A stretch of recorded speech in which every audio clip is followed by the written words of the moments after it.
This is slightly unusual, but I do believe it matters. Print things. Write them, print them, make them look good on paper. Digital is great, but it doesn't cover everybody and everything. Of course, we do that at Global Philadelphia, but we do also print things because there's a lot of value in printed material and getting things in front of folk, even sometimes incidentally, because they've been printed.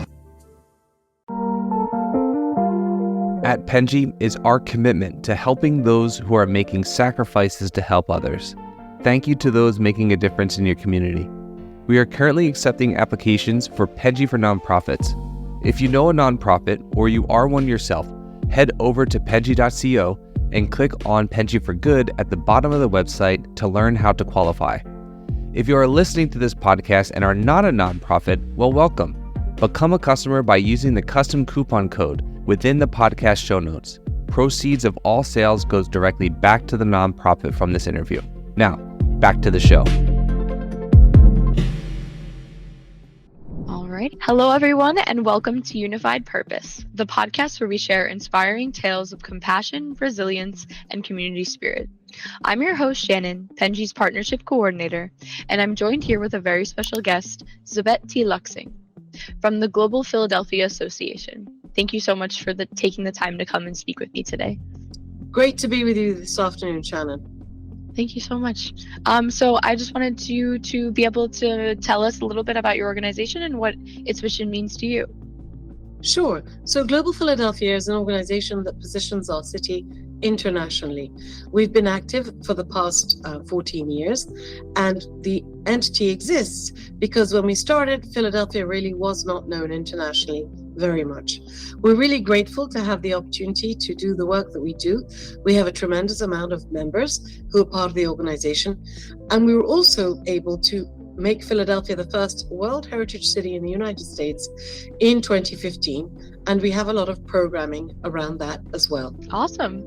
Do you have any specific cultures that you work with? Is it just anyone that has been in Philadelphia or came and immigrated here before, and then you just help different pockets of communities? So World Heritage Designation is an international designation of over 1,000 sites all over the world. And we're connected with 330 World Heritage cities, all of which have a World Heritage site in their midst. So it's an international opportunity, if you will, for Philadelphia.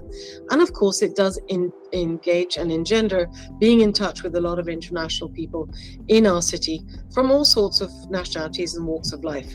Really exciting and a great way to connect with around food, around art, around music, and all sorts of different cultural ways that way. And of course, Philadelphia is a wonderful city in terms of the international offerings that we have. Oh, okay. That's incredible. So you have actually been I've seen on your LinkedIn page, a little snooping. You've been with the Global Philadelphia Association for over 13 years, which is so amazing. Do you have a favorite event that's been held, or maybe just something that's held routinely that you really enjoy, or something that you just specifically enjoy doing the most? So we started from scratch an award series called the Globey Awards, the only international award series in our city.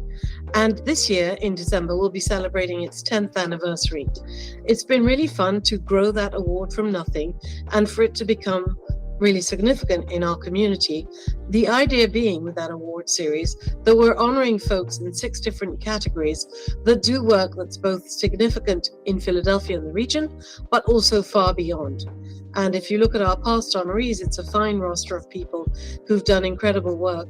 And as I say, we're really excited to celebrate the 10th anniversary this year. That's really cool. What kind of work, can you give an example of what kind of work these honorees do? Sure. So they're in the walks of education. They could be corporate leaders.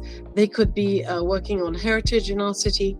One of our more recent awards is for folks who are in the sustainable development category, which is an important component to the international piece of our work as well. Awesome. Okay, cool. So what goals do you have for the rest of this year? Well, speaking of sustainable development goals, I'm not sure if you're familiar or your listeners with the United Nations Sustainable Development Goals. These are a series of 17 tactics designed to improve the world, and they're being measured, these tactics, through 2030.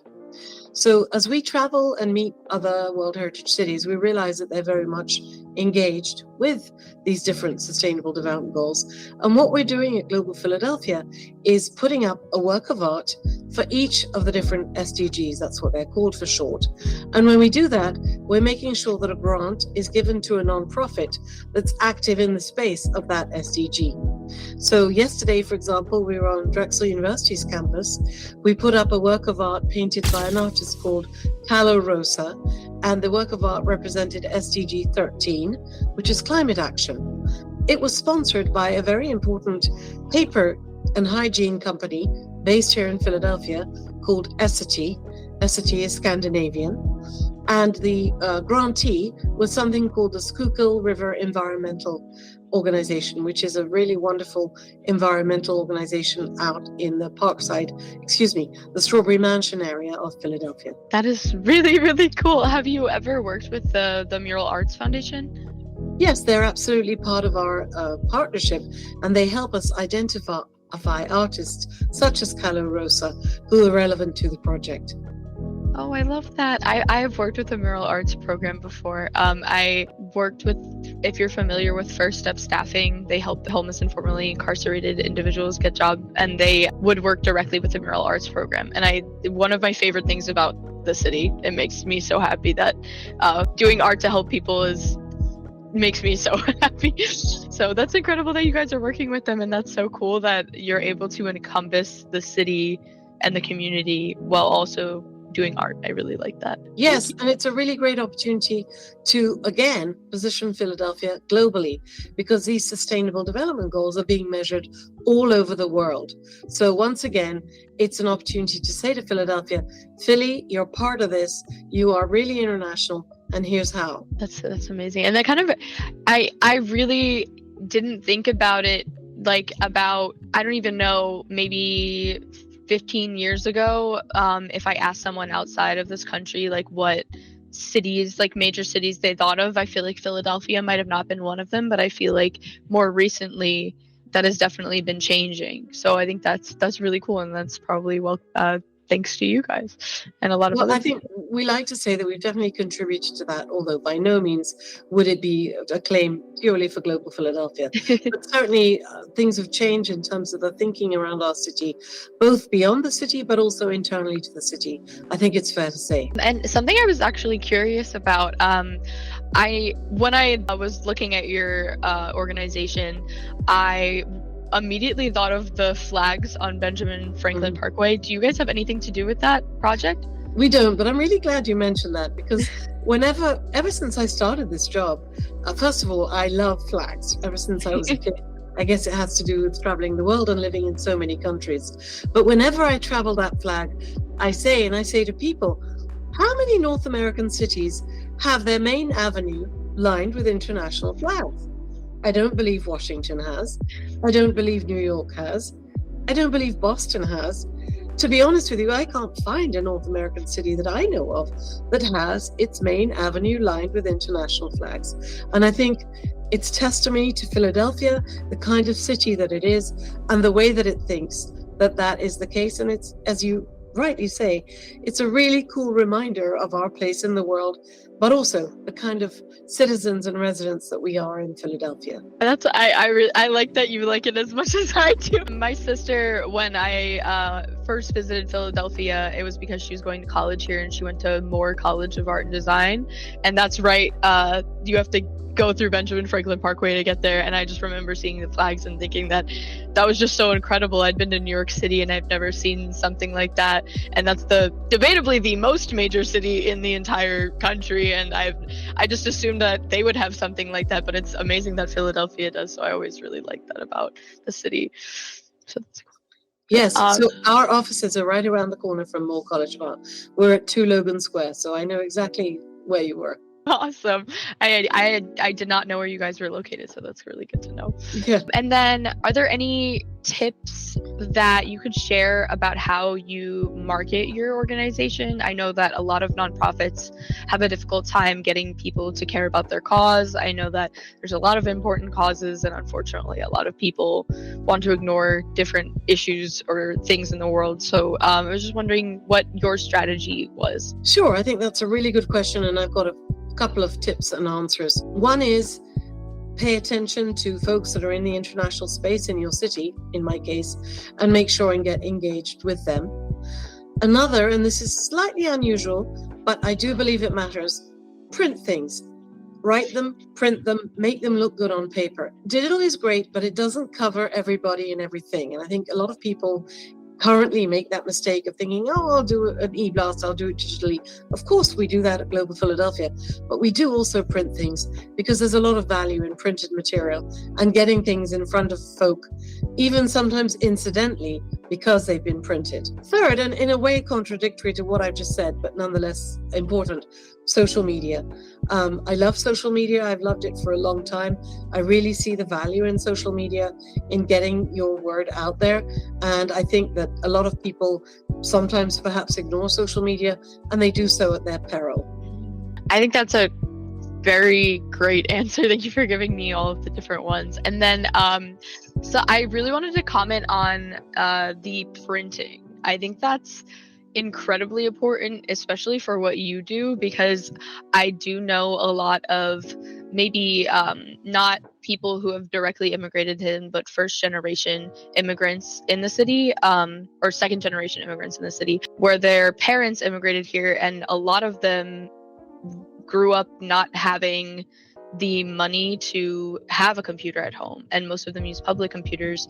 And for your organization to get outreach, I think it's really important that you're able to reach people through something that isn't digital a lot of the time, because a lot of people that would want to get involved in these things might not be able to have access to that. So I think that's incredible. Yeah, no, I think you're exactly right. And of course, ideally, you print in other languages too. That's a stretch for many nonprofits. In a way, that's where the digital piece goes. You know, we have a relatively new website, and you can look at that website in different languages. It's Google Translate, but it's better than nothing. And that's a step in the right direction, if you will. So perhaps printing things in lots of different languages is difficult, but certainly paying attention to getting things printed, I believe, is very important. There's another reason too. It forces you to look at what you're doing critically and make the messaging really clear and succinct. And I think that's another good reason to put things in print. That makes a lot of sense. I really agree with that sentiment. My next question is, can you share anything more about your volunteer process and how people can get involved in your organization? Sure. So we have a community events manager, and we're in the community in the good weather months, you know, April through October, I guess, in Philadelphia, representing Global Philadelphia and presenting what we do in and around the community. That is one area where we do seek volunteers, and you would work with one of our team members to be part of one of those community events and presenting what Global Philadelphia does. We also have a couple of big events that are important in the corporate landscape. One is called the World Heritage City Celebration, and another is called the Globey Awards. And both of those, we do seek volunteers to help run and manage the events. They're a lot of fun. You meet a lot of interesting people, and you also learn a lot about Philadelphia in those time frames. Then we have individual programming, perhaps on the education side, on the heritage side. And if you're kind of more interested in getting in the weeds of some of those components, we also welcome you to reach out, offer yourself, and we can have that conversation. The best way to do that is simply to send an email with what it is you're interested in doing at info@globalphiladelphia.org. Thank you so much for that. And one of my questions, I actually just thought of this. I was wondering, do you guys have anything to do with like the festivals that are in Philly for different cultures, or were those just here for a very long time? Like I know, like Do you mean the ones that happen at Penn Landing? Maybe some of them might, but I was thinking more of the cultural festivals specifically, like different. Yes, great question. Great question. So first of all, thank you for bringing those to the table, because Philadelphia does have a tremendous amount of cultural festivals, which again is testimony to our city. What we do for all of them is pay attention to them, and typically you'll find them on our website, because it is completely free to post to the Global Philadelphia website an event that's global in nature, because we want people to know about what's going on globally here. So PICO, for example, sponsors a series that mainly happens at Penn's Landing, and we like to publicize that, of course, on our events calendar. We're also very active at the Cherry Blossom Festival, which is the big Japanese festival that happens in April. It's a beautiful festival, and we actually have a community table, and we're a partner of that event itself. We also partner with the Hispanic Chamber of Commerce, which has a number of events that are global, mainly directed to the Hispanic community in Philadelphia. And then there's a very big festival where we are a partner in terms of promotion. That's called the Odunde Festival. It's all about Africa, and it's coming up in June. It is very, very exciting. It's a big deal, and it really brings a lot of energy to Philadelphia. Those are some of the international festivals, but there are many, many more, because there are so many cultures in our city, and all of them have different things going on. Another that comes to mind, it's not actually in Philly, it's a little bit outside in Horsham, happens in August, and it's the Ukrainian Festival. And that's a very big deal that happens every year as well. I see you smiling. I wonder if you're familiar with that particular one, Shannon. I actually, my roommate is, her dad is Kazakh, and she has visited Ukraine and has been to Russia, and has, I just learned a lot about the culture through her, and it's just really exciting to me. So I don't know if she knows about it, so I'm gonna definitely tell her. Yeah, it's a big deal. It's in August, and I think it's already up on our website, because they always make sure they know what a good publicity partner we are, and they always make sure that we have the information well in advance. So yes, I'm seeing it on my website right now. If you look at August 2024, Ukrainian Folk Festival. There you are. Thank you so much. I will let her know about that. I appreciate you telling me. Yeah. And actually, I'm just looking at my website right now. There's one more that I should share. In July, there's a Chinatown Summer Festival on July 20th, which I'm sure will be a lot of fun. Oh, beautiful. Thank you so much. And I will look at your website for future events as well. Sure. Absolutely. Actually, speaking of Chinatown, something that I also thought of when looking into your organization, I was wondering how you felt, or if you feel comfortable talking about how you felt about the plans for the 76ers stadium to be built at the edge of Chinatown. You know, I'm really not enough of an expert on sports and sports marketing to speak to that. But, you know, of course, people have different opinions. They always will. This is something that we monitor in terms of World Heritage, because World Heritage is a great thing, but it also involves preservation. And, you know, sometimes as cities evolve, they don't necessarily want to preserve something. They need it to change and to be modernized. And if you're in the heritage space, that often causes questions and things to be discussed, etc. So it's, you know, there will be conversations in any big city with the pros and cons of such developments, and really the stakeholders and our city leaders have to think about those very carefully, and what the consequences are, of course, to the communities involved. Thank you so much for bringing up all of those good points. I think that's definitely a huge conversation in Philadelphia now, and especially about preserving heritage, as Chinatown has been here for such a long period of time, and people are worried about how a large stadium near there will affect that area and the traffic as well. Right. But that is all I have actually for today. We kind of breezed through everything very quickly. You know, I'm really interested to know more about your organization. Myself, I have an international marketing background, and I would like to hear a little bit more about what you all do in terms of marketing and what you offer nonprofits. I think folks that are listening would be interested possibly in learning about that. But what is it exactly that you offer in terms of services? So we are ultimately a graphic design agency. So we're a digital media agency specifically. So We do anything that involves graphics or media. We do website design, we do video editing, we do social media, we do graphic design, generally custom illustrations. We even do animated graphics.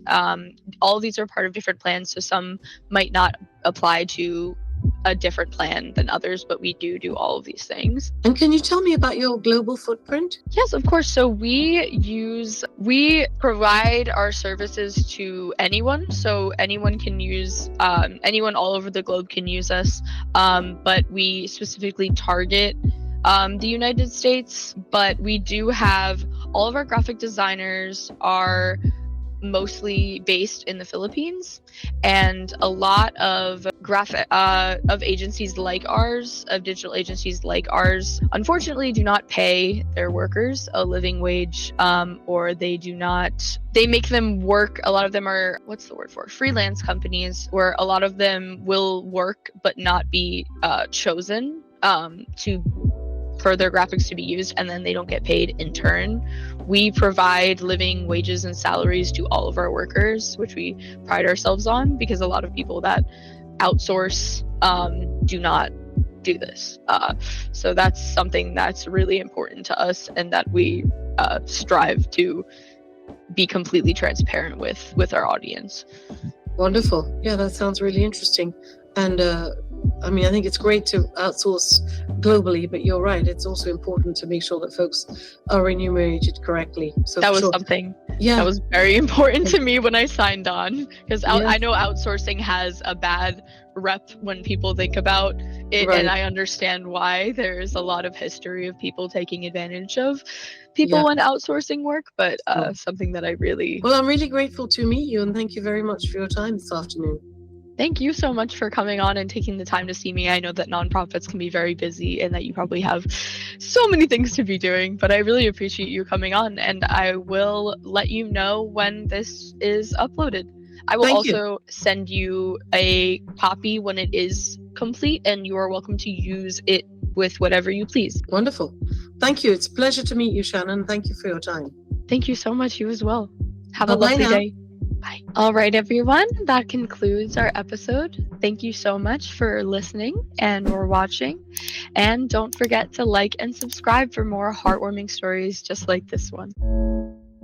You've been listening to Unified Purpose, brought to you by Penji. Check out the show notes to learn more about today's guest. And to learn more about Penji, the human-first creative subscription service, head over to penji.co. And by the way, if you're still listening, it would mean the absolute world to us if you were to share this podcast with a friend, and of course, subscribe.